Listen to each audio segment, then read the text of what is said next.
네, 한국개발연구원 KDI가 발표한 보고서를 보니까 창업한 지 1년 만에 문 닫는 자영업자가 전체의 3분의 1이나 된다고 합니다. 창업을 해서 성공하기가 그만큼 어렵다는 의미인데요.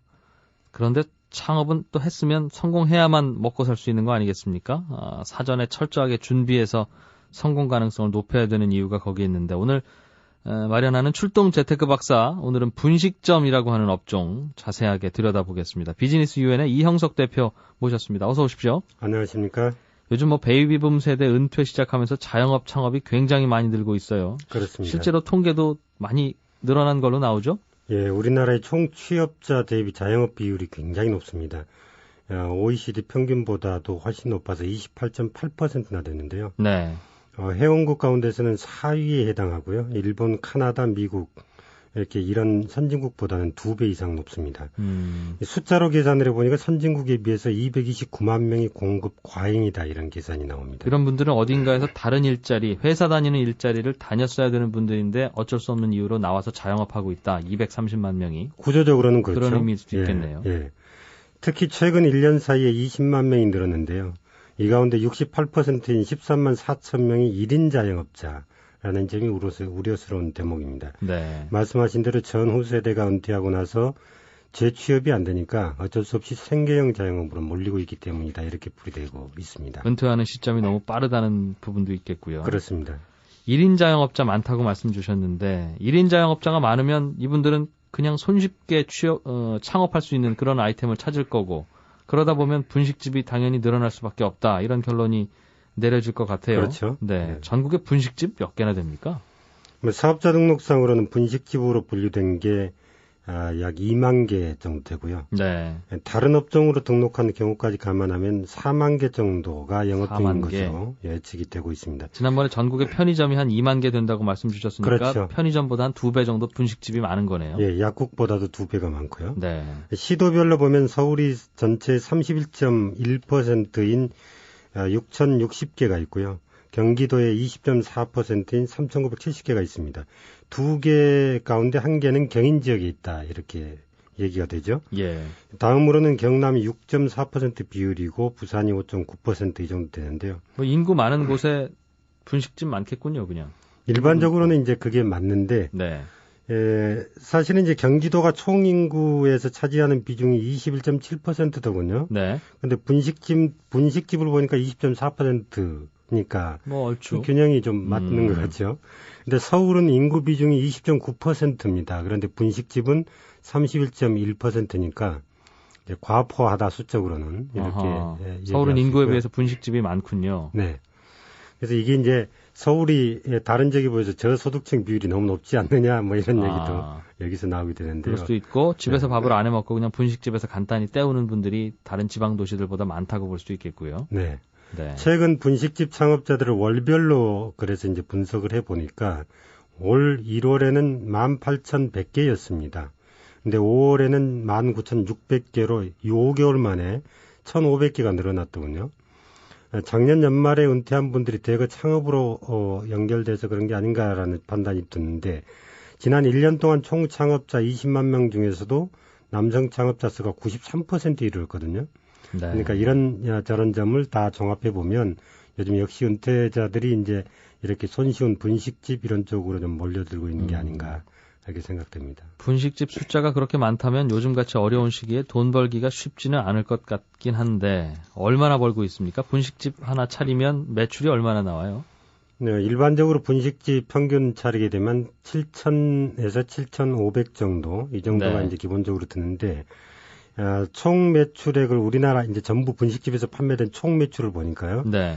1,640억 원 정도로 추측이 됩니다. 그런데 60.1%가 경인 지역에서 올린 매출이고요. 예. 그렇기 때문에 이제 지방은 좀 어렵지 않나 이런 생각이 수적으로는 듭니다. 이게 분식집 한 곳당 얼마다 이렇게 평균으로 나눠서 환산하면 물론 얼마나 나오죠. 돼요? 예, 분식집 한 곳당 837만 원을 지금 벌고 있습니다. 1년에요?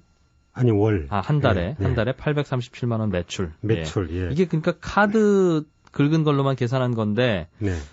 저도 분식집 가서 카드 내는 경우도 있습니다만 현금으로 내는 경우들이 많아서 요거보다는 좀 많다고 추정은 해야 되겠는 꼭 그렇지만 않은 게 이걸 또 제가 따로 설문조사를 좀 해봤거든요. 예. 그랬더니 보통은 과거에는 10,000원 이하는 주로 이제 현금을 내곤 했는데 네. 지금은 6,000원까지 그게 대충 사실 심리적으로 그래요. 내려갔거든요. 예. 근데 2,700원 이런 거 하면 300원이 남기 때문에 그게 주머니에 소리가 나니까. 오히려 그런 네. 것도 카드를 긁는 분들이 예, 많아서. 카드를 긁는다고 그래요. 그래서 네. 요즘엔 거의 다 카드를 긁는다. 그러니까 나머지는 별로 하지 않아도 네. 이 정도의 금액이 맞지 않나. 한 이런 달에 생각이 약 한 듭니다. 1,000만 원 좀 못 되는 그런 금액이 매출로 나온다는 거군요. 그렇습니다. 예. 그러니까 평균 매출이 가장 높은 지역은 역시 서울이었고요. 네. 그래서 1,070만 원 정도를 올렸고 경기도가 838만 원. 다음으로는 광주, 울산 이렇게 이제 매출이 많이 올랐습니다. 네. 매출이 가장 낮은 곳으로는 513개 점포가 있는 강원도였는데요. 평균 440만 원 이렇게 됩니다. 다음이 대구로 530만 원, 경북이 570만 원. 그런데 이걸 늘 분석해 보면서 느끼는 거지만 이렇게 서울에서 밑으로 내려다 보면 왼쪽 지역 예. 이쪽에 매출이 대체적으로 좀 자영업에서는 낮은 것 같아요. 강원도, 네, 뭐 경북, 그쪽, 경북, 네. 대구 이런 쪽이요. 예.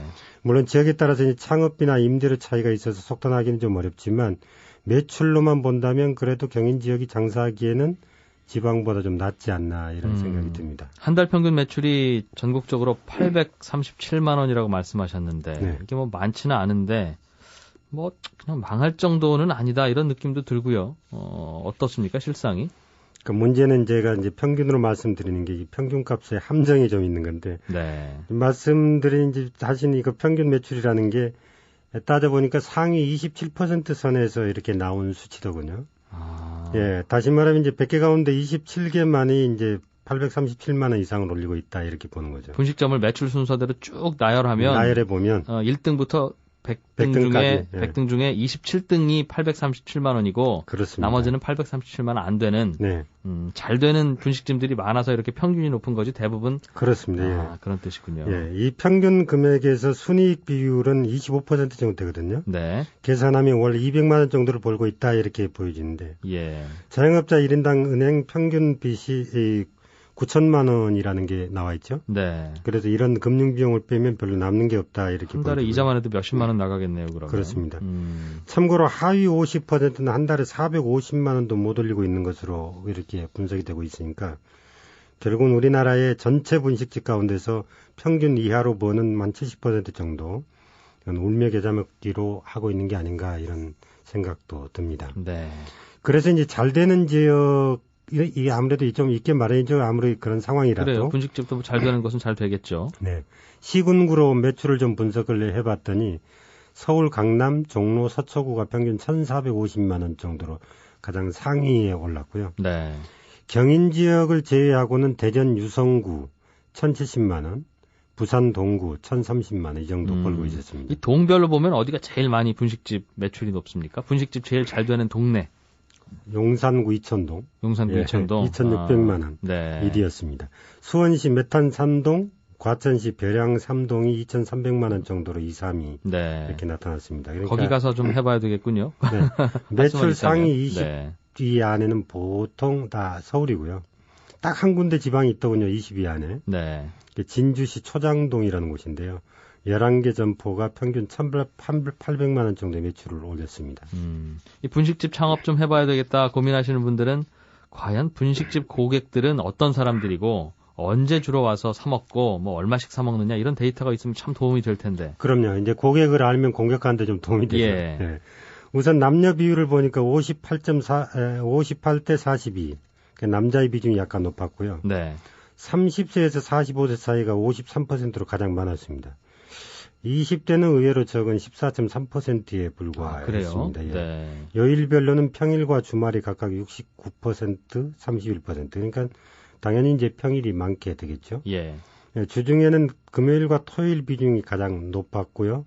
대체로 이제 요일별 차이는 그러나 크지 않았습니다. 꾸준히 네. 나오고 있다. 네, 시간대별로는 역시 점심, 저녁 시간이 좀 밥 시간대 많이 팔리겠죠. 예, 팔렸습니다. 분식집이 서울에 제일 많다고 하셨는데 서울 중에서 그럼 어디에 차리면 괜찮으냐 이런 건 좀 구체적으로 도움이 될 것 같은데 어디에다 차리면 그나마 좀 괜찮습니까? 보시기에. 네, 가장 최근에 이제 매출이 가장 많이 증가한 지역, 예. 그다음에 매출 상위에 랭크된 이런 지역 이렇게 뽑아봤습니다. 그랬더니 이제 서초구, 성동구, 은평구 이렇게 서울에서는 가장 유망한 지역으로 분류가 서초, 됐습니다. 성동, 은평. 네, 네, 이거는 뭐 매출이 많기도 하고 또 많이 증가하고 있기도 하고. 네, 그렇습니다. 네. 두 가지를 종합하면 이제 세 개의 구가 예. 그나마 좀 잘 되고 있다. 그런데 매출이 높은 지역으로는 강남구가 제일 높습니다. 그런데 이제 단지 그것만 따질 수는 없으니까. 네. 다만 입지를 결정할 때는 분식 고객이 선호 지역이라는 게 있는데요. 대학이나 학원가 이런 곳이 많을 것 같은데 학생들이 많이 사 먹겠죠? 예. 그런데 실제는 역세권이나 사무실 지역 이쪽이 좀 유리합니다. 아, 그래요? 언뜻 생각하면 이제 대학 학원가가 뭐 누구나가 이렇게 잘 될 것 같다 이렇죠. 그렇죠. 근데 그 차이를 보니까 객단가 때문입니다. 그게 보통 그 손님이 많아져 되는 게 아니라 돈을 벌어야 되니까. 학생들이 오면 떡볶이 1인분 가지고 셋이 나눠 먹고 가는 경우가 많군요. 그렇습니다. 네. 그래서 이제 객단가의 차이라는 게 뭐 학생보다 아무래도 직장인들이 좀 돈 씀씀이가 예. 많지 않겠습니까? 자, 그러면 분식집을 한번 차려보겠다는 분들은 학생들 많은 곳에서 차릴까 아니면 직장인들 많은 곳에서 차릴까 이런 고민을 둘 중에 한 곳 결정을 해야 되는 순간이 올 텐데. 네. 그래서 이제 제가 직장인이 많은 지역, 학생이 많은 지역 두 개를 이렇게 비교해서 분석을 해봤습니다. 예. 객단가 지금 말씀드렸죠. 그건 노량진하고 여의도하고 두 군데를 했는데. 아, 여의도는 직장인이 많고 서울 예. 여의도, 서울 예. 노량진은 학원가가 학원가가 많죠. 밀집돼 있으니까. 예. 그래서 노량진은 10,000원 이하로 결제한 게 73.5%나 됐습니다. 대부분이 10,000원 이하다 이렇게 보여지고요. 예. 여의도는 17,000원을 냈습니다. 음. 연령별로 보면 노량진은 예상대로 25세에서 35세 사이가 가장 많았고요. 네. 여의도는 30에서 45세 사이가 고루 분포되어 있습니다. 음흠. 요일별로는 상권 특성상 이제 노량진은 일주일이 고루 나타나고 있는 반면에 거의 뭐 아시겠지만 주말반, 일요반도 있으니까요. 예, 음. 여의도는 주말 매출이 평일에 한 20% 이렇게 툭 떨어지는. 주 5일 근무를 하는 직장이 많죠, 여의도는. 그렇습니다. 네. 분식업종을 세분화해서 다시 분석을 해봤습니다. 이제 학생이 많은 곳, 직장인이 많은 곳 이렇게요. 예. 그랬더니 학생이 많은 노량진에는 떡볶이, 라면, 김밥 이런 것들이 좀 우세를 했고요. 3,000원 안팎. 네, 그렇습니다. 만두, 칼국수 이런 거는 여의도가 단연 매출이 높았습니다. 음흠. 그래서 이제 만두 칼국수 집은 노량진에는 10개밖에 없거든요. 그런데 여의도에는 36개나 있습니다.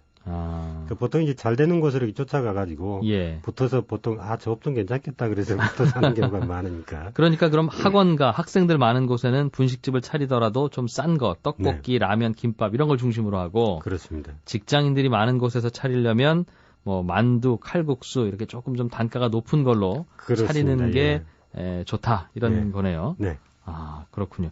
이런 이야기 쭉 듣다 보면 네. 이 비즈니스 유엔의 이형석 대표님 이런 그 어디서 다 이런 데이터를 구하시나 이런 궁금증이 들어요. 예. 주된 데이터는 이제 카드 매출 기록을 취합해가지고 분석을 하는데요. 네. 이 데이터는 이제 개인이나 기업 정보를 취급하는 회사가 있어요. 나이스 신용평가 정보라고. 거기에 상권 분석팀의 지원을 받아가지고 저하고 같이 분석을 합니다. 아하. 업종에 따라서는 추가 데이터가 필요한 경우가 있지 않겠습니까? 예. 통계청의 인구 센서스 조사 자료라든지 소상공인진흥원의 조사 자료 이런 것들도 좀 활용을 하고 있고요. 네. 특히 이제 특수업종 같은 경우, 예를 들면 병의원이라든지 약국 같은 경우 네, 그런 건 매출은 그런 거는 이제 매출은 여기에서 물론 카드 매출로 보는데 예. 기타의 뭐 숫자라든지 이런 것들은 건강보험심사평가원의 데이터를 참고해가지고 이렇게 종합적으로 분석을 합니다. 그러니까 기본이 되는 것은 카드 매출이다 이렇게 보시면 되겠고요. 그렇군요. 예. 보통 다 신뢰할 만한 기관들이기 때문에 오차는 그리 크지 않습니다. 이 분식집 하나 창업하려고 해도 이런 여러 가지 데이터를 분석해야 되면 서민들이 이거 어떻게 하겠어요? 참 그러네요. 여러 가지 분석 내용을 듣고도 자 이제 분식집을 창업해야 될지 말아야 될지 여전히 고민이다 이런 분들한테 마지막으로 조언을 좀 몇 가지 해주신다면. 네, 분식집은 다른 업종에 비해서 업력 그러니까 일했던 기간이 3.5년으로 굉장히 긴 편입니다. 보통 다른 것의 경우는 한 8개월, 1년, 2개월 이 정도로 끝나는 업종도 굉장히 많이 있거든요. 이건 분식집은 차리면 그래도 좀 오래 간다는 네, 뜻이네요. 오래 간다는 뜻이죠. 마진도 평균 25% 정도 나옵니다. 보통 뭐 17% 나온다고 했더니 뭐 많이 나온다 이런 업종들도 있는데 이건 25% 정도 나오니까 입지만 잘 찾으면 생산이 있다 이렇게 보여지고요. 특히 창업비가 일반 업종에 비하면 절반 수준 정도 이렇게 네. 가능하기 때문에 아직도 이제 장점이 있는 업종이다 이렇게 판단할 수 뭐 있습니다. 절반이라도 그래도 아까 7천만 원에서 9천만 원 이 정도 든다고 하셨나요? 네, 7천, 8천 7천, 이 정도 8천. 됩니다. 적은 돈은 아니에요. 그런데 그게 이제 창업하는 데는 거의 최하 금액이라고 사실 보시면 그렇죠. 됩니다. 예. 자금 좀 뭐 빌려주거나 하는 데도 좀 있습니까? 물론 있습니다. 그러니까 각 지방자치단체가 요즘에 자영업자들에게 상당히 많이 빌려주고 있고요. 그런데 이런 경우는 이제 사전에 좀 이렇게 교육을 받아야 돼요. 예. 그래서 일정 기간 교육을 받아야 그 자금에 지원돼준 아하. 대상에 됩니다. 네. 그러니까 소상공인 지원센터에 전국이 다 있기 때문에 그쪽에 가셔가지고 교육도 받고 또 상담도 받으시면 될 것 같습니다. 돈도 빌려주고 교육도 시켜준다 이렇게 생각하면 되겠네요. 그렇습니다. 예. 알겠습니다. 오늘 뭐 분식집 창업할까 고민하시는 분들한테는 아주 좋은 도움이 되는 정보들 많이 들은 것 같습니다. 고맙습니다. 감사합니다. 네, 비즈니스 유엔의 이형석 대표였습니다.